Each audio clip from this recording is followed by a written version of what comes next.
Ari worked and studied in Toronto. He went to University of Toronto where he earned a law degree, which he paid for by selling programs at the Skydome. Go ahead. He began doing corporate law but left to do criminal defense. In 2006, Ari opened his own practice, which he continues to run today. Please help me welcome our third candidate, Ari Goldkind.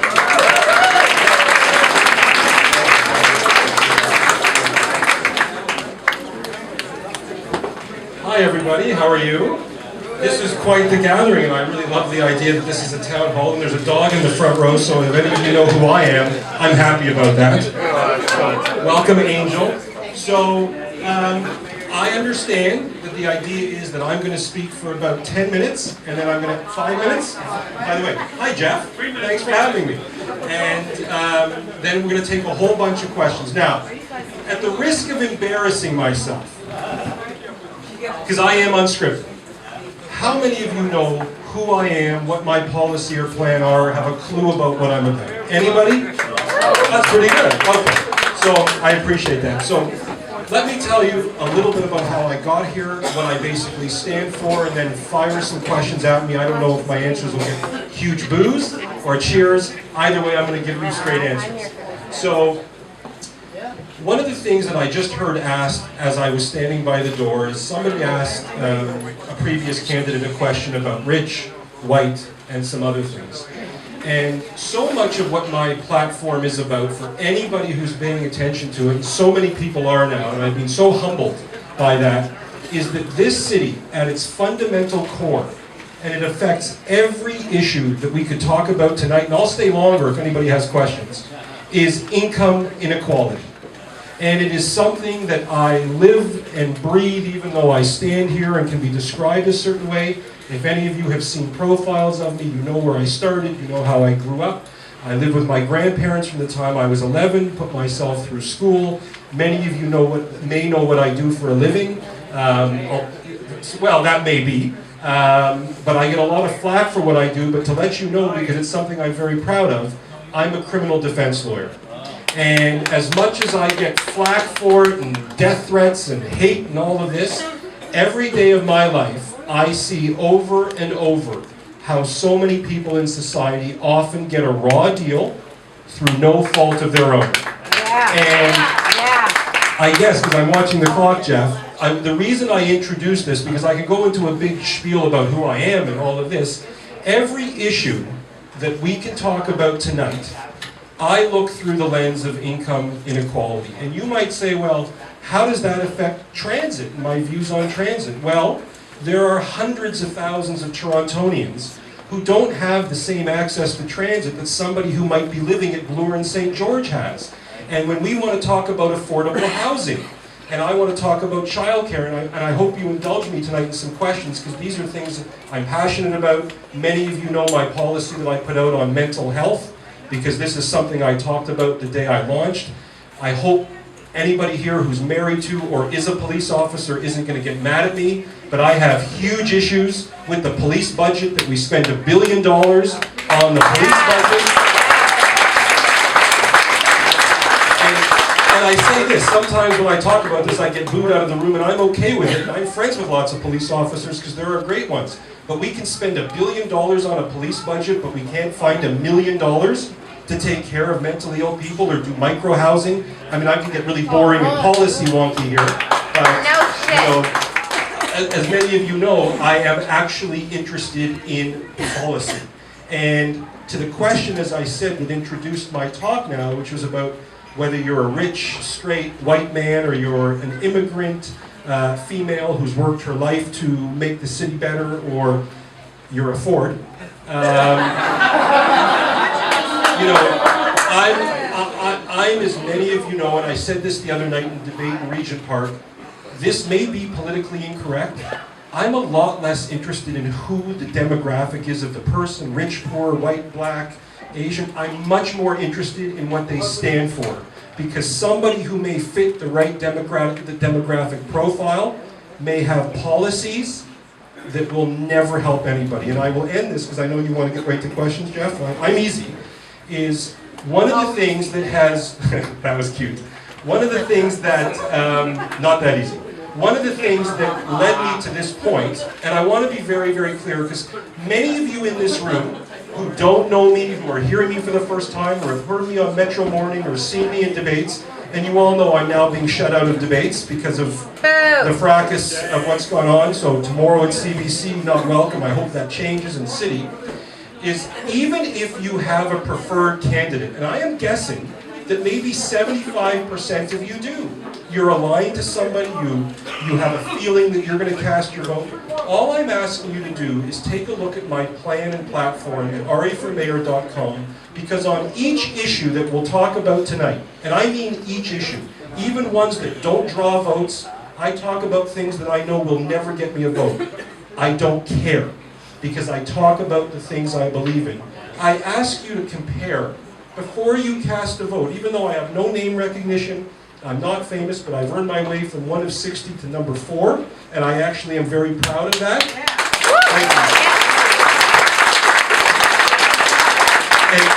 And as many of you know, the only reason I decided to run for mayor, which people still say, boy, nobody talks honestly like that, is I was fed up. I was just fed up with the choices, and I thought, you know, I'm going to stick my neck out on the line and do this. So when you're comparing platforms, and even if you're aligned to a certain candidate, which many of you are, there are good candidates, here's the problem that I have across the board, and then we'll get to questions. This is a city, and again, you can boo, you can cheer, and I totally am fine with that, because that's why there's 31 flavors of ice cream, not everybody's supposed to agree. There is a duty on people in this city who have made a little bit more, who have done well, who can buy a house, who can afford a $600,000 house, $1 million house. My whole platform is that I think this city is worth 50 cents extra a day on the dreaded term called property taxes to pay for the things, thank you.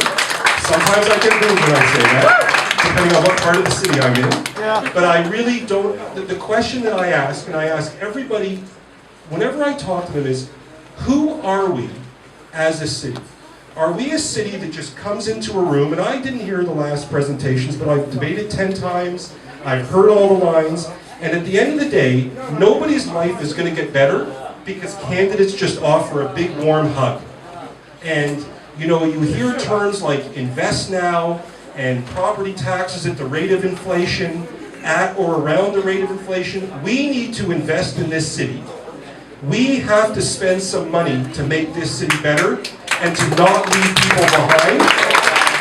And I say this so respectfully, even if you're aligned to another candidate, whenever they talk about investing or affordable housing or childcare, and they say we have to invest now or some language like that, all I'm asking you to do is ask yourself, well, if they say invest now, how? And to me, the big problem in Toronto is we're in an election season where you say all these great things, you say smart track, you say we love the children, you click your heels 3 times and subways magically appear. I mean, it's bizarre.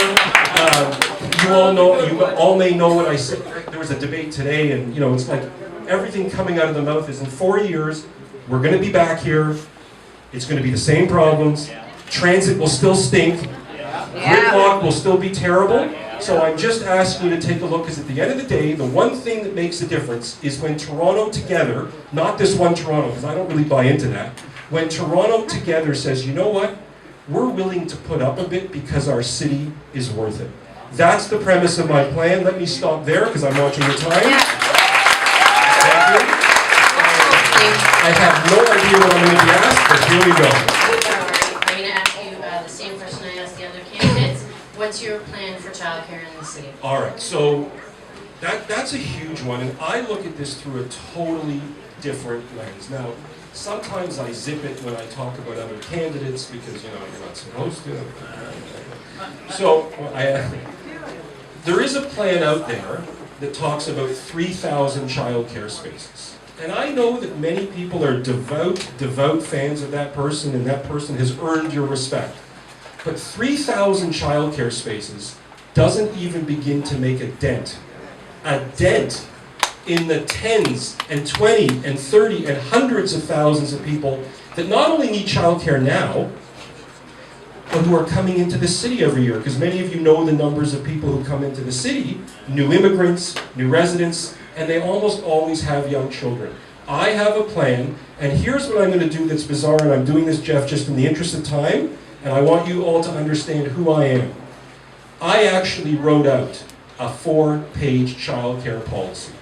We released it on our website, it's out in the world, and I know this may be horrifically boring in a room of where sound bites may get clipped later and all of this. I brought it, it's at the front, and if you're a person who's truly interested in childcare and policy, I would love for you to take it when you leave. I don't just have the postcards with me smiling, you know, near a baby. I actually brought it. Now, if you would like, because I'm offering people a choice, I have it up here and I can go through some of the highlights if you'd like, or you can read it on the way out and get to another question. But I'm just not a 30-second soundbite person on issues that are so important. And childcare, by the way, and I do have to say this, it's always viewed. Okay, let's get back to a philosophy of government for a second. Sorry, I'm going to indulge me for 1 second. There's this idea, and it's tied into the Ford nonsense, that if we spend, I don't think you can, I really have a thick skin, that when we spend money on our city, and when I say city, I actually don't love saying city. When we spend money and invest in people, there is this culture that's being developed in Toronto, and I'm trying to use a nicer word for TV, that we're throwing our money away, that it's the gravy train, that we're just, you know, giving handouts. I see it the total opposite. What in the world is the role of government, that I can't figure it out in my mind, what is the role of government other than to help and take care of people that may not have as easy of a shot as the people that whoever asked that question 20 minutes ago, like me. Government isn't, and I say this, I'm going to make fun of myself. Whoever the mayor is may not make as much of a difference in my life. I've been okay to do well. I live okay. I live in a nice part of the city. I can't use the word obsessed because people say don't say obsessed when you're a candidate, say you're focused on. So I'm focused on being a mayor who's concerned about the 600,000 people who live in lower income situations, the people who can't be housed, the homeless that, you know, Doug Ford today in a News Talk debate says, let's just, you know, shush them away. And it's beyond my understanding because that is the role of government.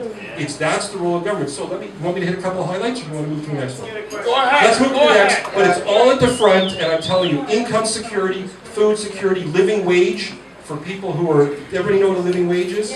It's hugely important to me because you cannot talk about childcare and affordable housing in this city. I don't know what the next question is.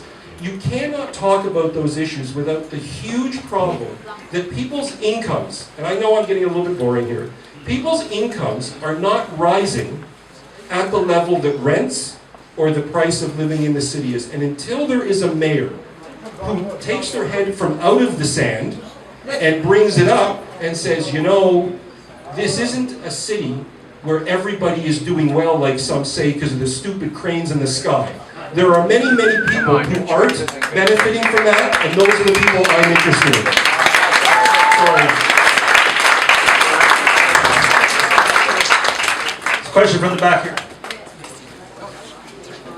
Hi, good evening. My name is Jill. My question is about city essential services. Recently here in Parkdale, we've seen a great loss of one of our huge projects, which was our harm reduction project. And my question to you is, what will you do as a mayor to ensure that services that have been put in place for our poor, our drug users, people with mental health disabilities, our marginalized, our sex trade workers, what will you do to ensure that those services are not underfunded and not cut? All right, so again, give me a time because I could go on about this for an hour because it's my passion. So how much? 2 minutes. Jeff says 2 minutes. Jill, great question, first of all. How are you? Let's start right at the top. I hate when candidates give personal anecdotes. It drives me up the wall. But you may know that today I spent the day at Covenant House because I wanted a tour of it, I wanted to understand it, And the word that you use that I'm going to focus on, and everybody forgive me because my answer is going to be pretty simple, is that they're underfunded. And this is not a broke city. Toronto is not a broke city. And I don't care if I get 1 vote for saying that or 20,000 votes, but we are a city that has a government that continues to pretend that the citizens of this city are broke. And I can assure you, there is a divide in this city, and all of you know it, we don't talk about it enough, between the haves and what would be called the have-nots. So the first principle as mayor, and I know this is almost too simple an answer because I've got page, by the way, I used to play tuba, so this makes me feel like I'm in band at this time. Anyway, so the first thing I would do as mayor is say this to you, Joe. I believe there are 44 councillors, because I've said many times the mayor is not king. Gord Perks is here. I hope he would back me on this, even though his allegiances are to somebody else. The mayor is not king. The mayor has to get council to vote with them. And whenever I hear people making these promises, they're going to build this, going to create 15,000 jobs. I think the city is hungry for somebody to come and say, as mayor, it is unacceptable to me that we cut any program. Whether it be mentally ill, whether it be shelter. I'm a big fan of creating a lesbian, gay, bisexual, trans special shelter. I've talked about this many times. We leave. Am I going over my 2 minutes? You can tell I get passionate about this. So okay, that's a long minute I've been going. So, but the point is, you're really seeing the real me. If you ask me about the boring stuff that doesn't get me going, this is what gets me going. Because when you give people a chance, you stop stigmatizing them. You stop having them walk down the street looking over their shoulder as to whether they're going to be stopped by a police officer every 3 seconds. You actually are telling people that they count. And there's nothing you can do more for somebody than tell them that they count, invest in them, and this is going back to the beginning of my question. My answer is if you show people that they count and that you're willing to spend 50 cents, 10 cents, 2 cents, because it multiplies, trust me, we can do the math after.